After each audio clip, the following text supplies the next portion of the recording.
No, this is my first time. Oh man, you're good.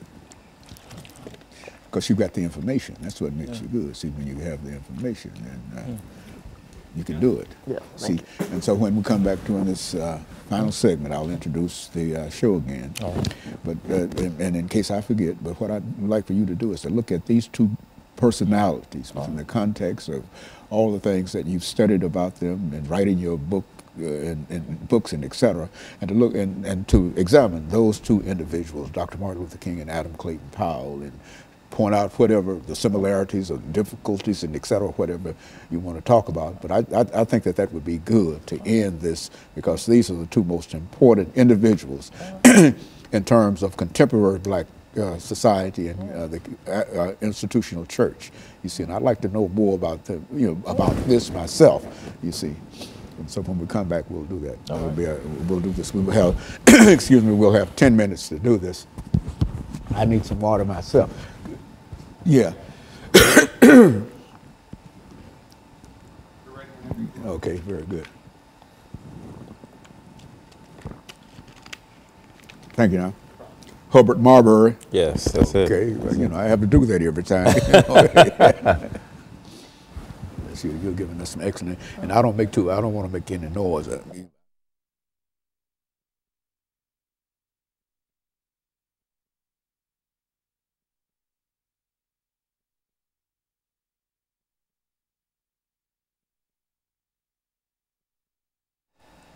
Thank you and welcome back to the final segment of the show for today. We're talking to Dr. Herbert Marbury from Vanderbilt University, and he's giving us some information in reference to African Americans and the institutional church.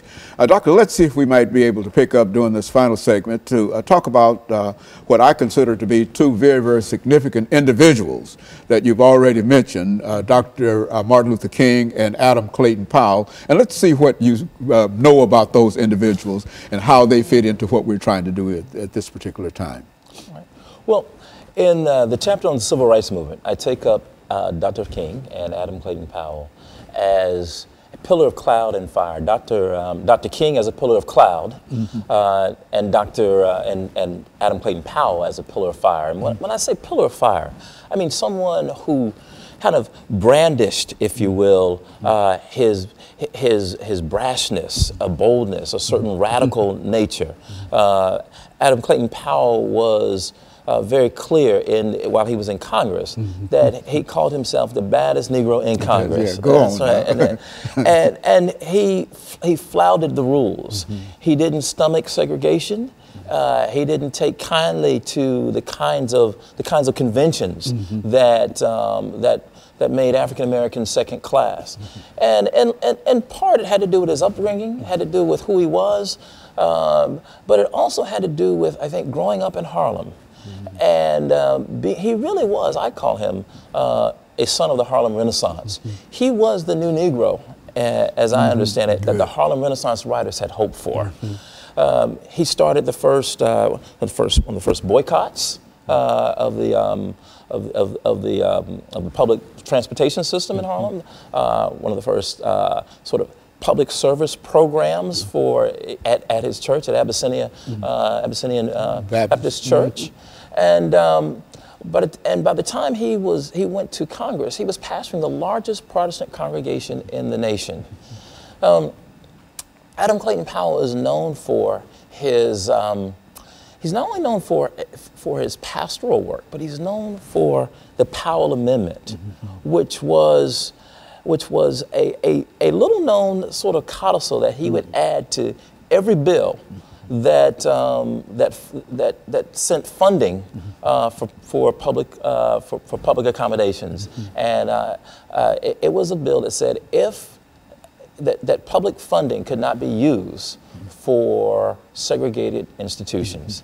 It angered Southern segregationists throughout the country, but it also angered African Americans because some of those schools were African American schools in the South. Although they were segregated, they were starved because they also needed the public funding. But Clayton Powell didn't care. What he was concerned about was ensuring that those who wanted segregation had to pay for it. And so he starved them all to death until he was able to get the Civil Rights Bill in 1964. That was his victory in the Civil Rights Bill of 64.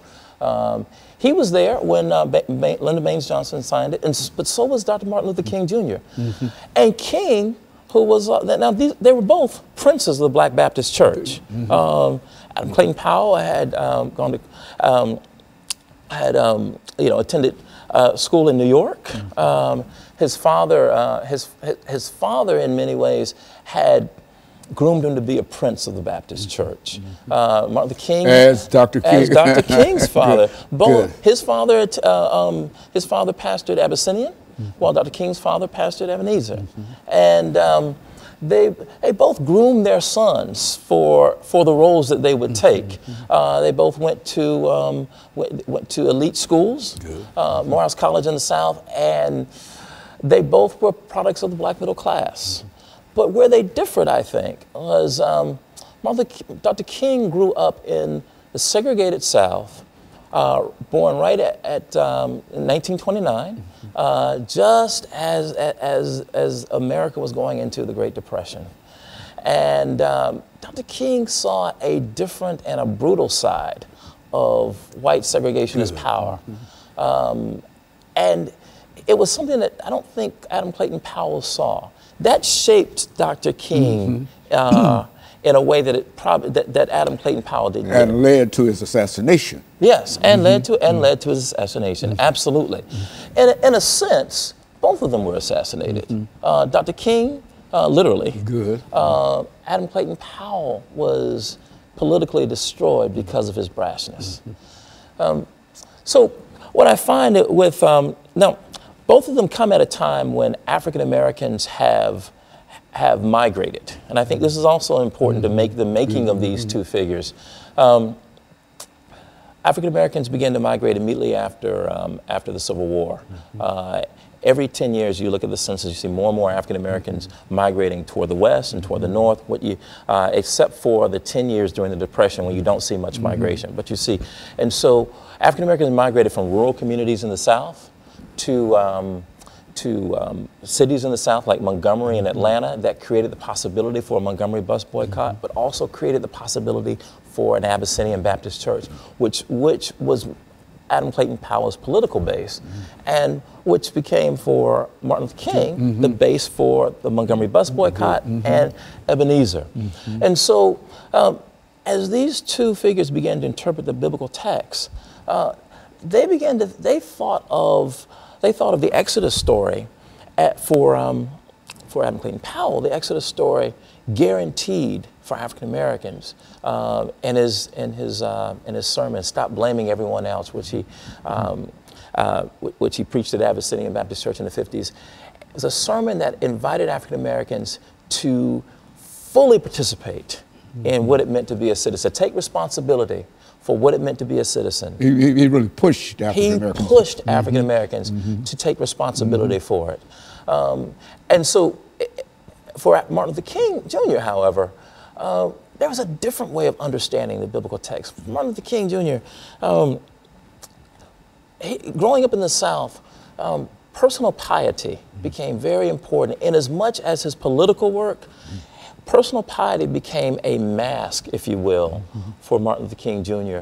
He knew that if he was leading African Americans out into the streets to demand full inclusion, he knew how to use the television cameras, how to use the public square, and the way he used it was to lead African Americans into acts of personal piety. That's what I call the pillar of cloud. He masked, in many ways, his real intentions. He would lead them to pray in the streets, to sing songs. And when the television cameras came and they saw African Americans living out some of the, these kind of virtuous virtuous expressions, right? Singing church songs, praying, holding hands, praying for their enemies. Not only was the South was embarrassed, the nation was embarrassed, but they were not only embarrassed domestically, they were embarrassed internationally. And so I call that the pillar of cloud, because just as a cloud kind of blends in seamlessly, Martin Luther King's tactics blended in with the American moral landscape. These were virtues for America.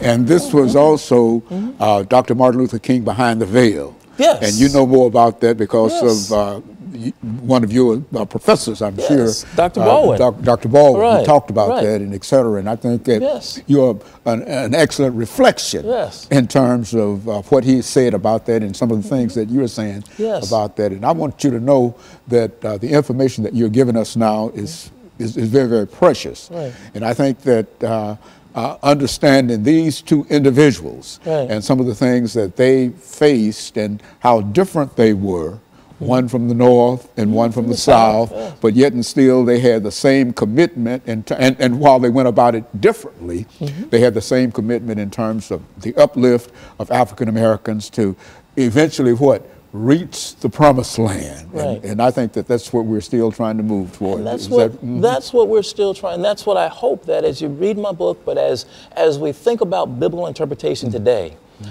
we face police shootings of Black and brown, African American and Hispanic, unemployment, high underemployment, and